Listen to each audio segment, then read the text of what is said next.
What if the second largest economy in the world was already in free fall, and the people running it were legally forbidden from saying so? Not a conspiracy theory, not a clickbait headline. A question that some of the world's most sophisticated investors, economists, and intelligence agencies are asking right now and struggling to answer. Because the data that would normally let you answer it has disappeared.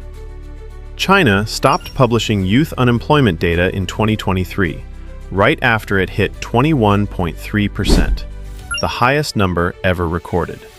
They announced they needed time to improve the methodology. When it came back, the number had magically dropped to 14.9%. China cut off all external access to its customs database in 2018. In 2021 alone, Chinese customs reported $400 billion more in trade than the government's own foreign exchange authority did. A $400 billion discrepancy in 1 year in official government data. And Xi Jinping, the most powerful Chinese leader since Mao, recently said something that no confident leader ever says. He told local government officials to resolutely curb the increase of hidden debt. Hidden debt.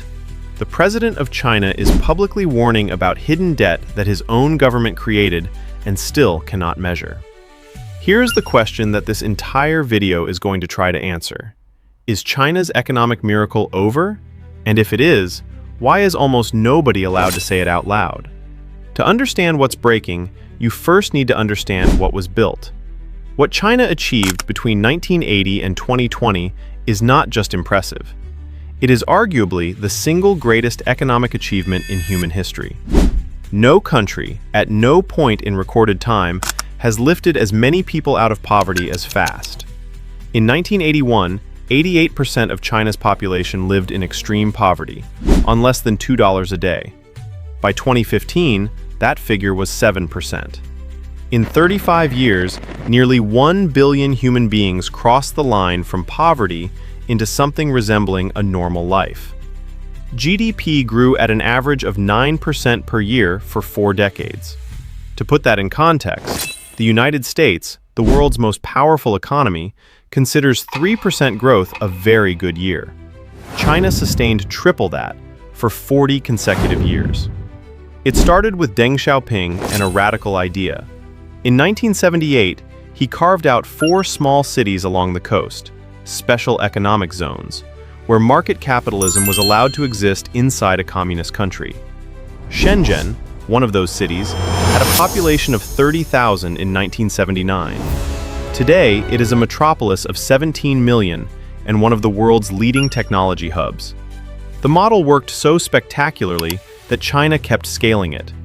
Joined the World Trade Organization in 2001. Foreign direct investment exploded from $53 billion in 2002 to $108 billion by 2008. Factories multiplied, cities grew overnight, and a country that had been an agricultural backwater became the manufacturing center of the entire planet.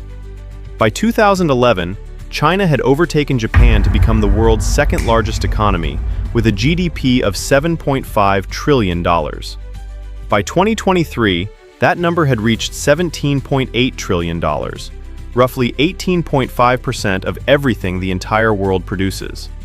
This is the story China tells about itself, and for a long time, it was completely true. So what went wrong? Here is something that every China analyst knows, but rarely says clearly. The system that created the miracle is the same system now creating the crisis. China's growth model had a specific architecture. The government directed state-owned banks to lend money, not based on market demand, not based on creditworthiness, but based on government quotas. That money flowed into infrastructure, manufacturing, and real estate. Factories were built, roads were built, cities were built, GDP went up. This is called an investment-led growth model, and in the early stages, it works brilliantly. A highway connecting 2 cities creates real economic value. An airport in a growing metropolis unlocks real growth.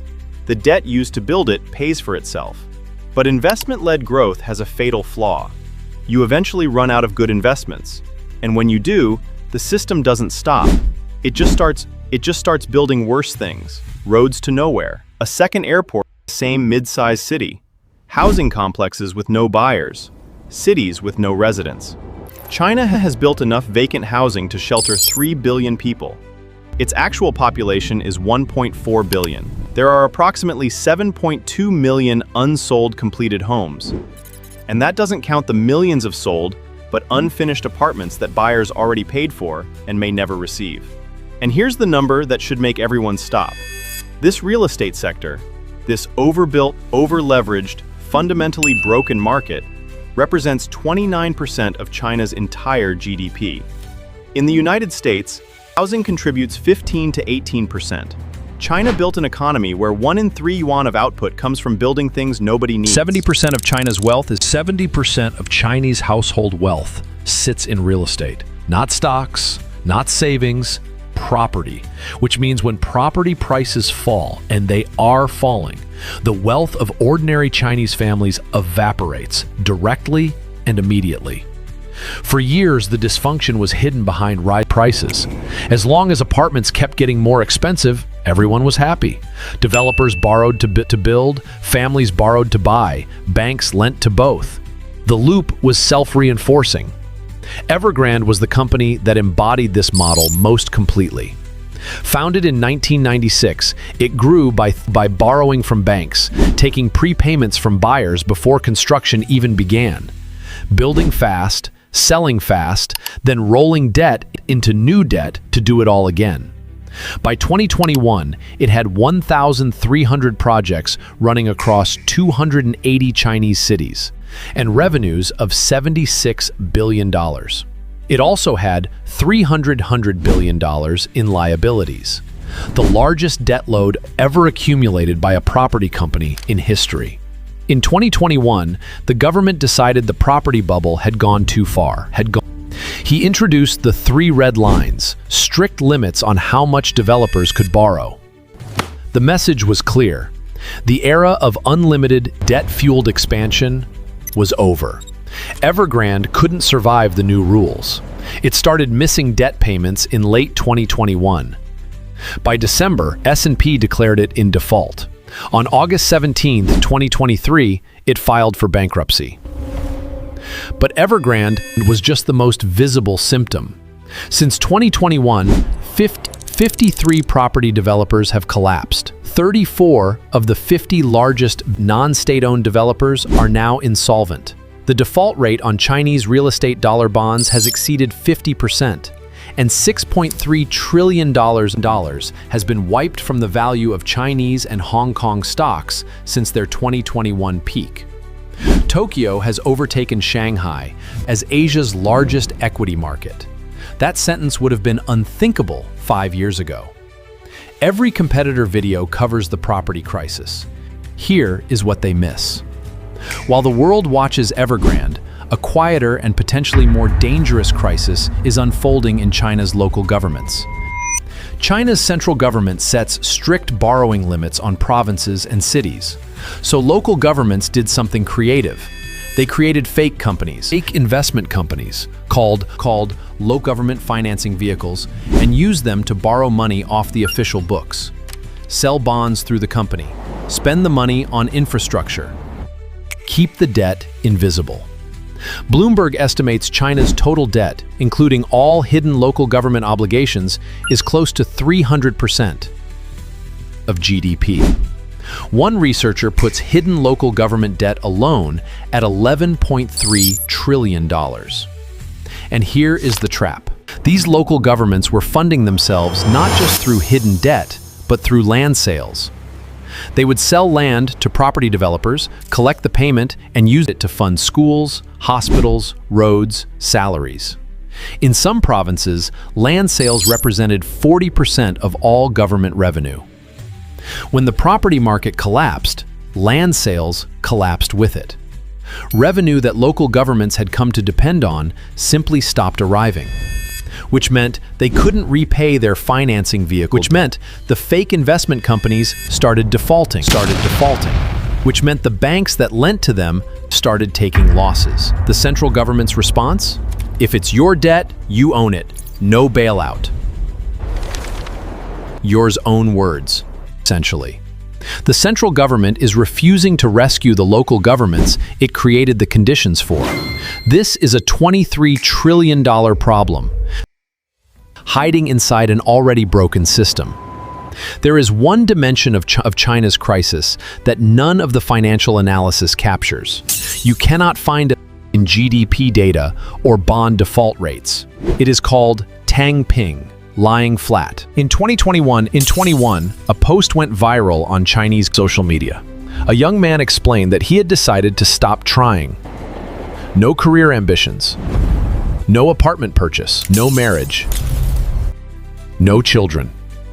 Just the minimum effort required to survive. Lying flat, doing nothing, was his act against a system that demanded everything and delivered less and less. The post was deleted by censors within hours, but the idea had already spread to millions. China's youth unemployment hit 21.3% in 2023 before the government stopped publishing the data. There is a massive oversupply of university graduates competing for a shrinking pool of quality jobs. The middle-class dream that their parents achieved, study hard, work hard, buy an apartment, build wealth, has become mathematically impossible for millions of young Chinese. Apartments in major cities cost 40 to 50 times the average annual income.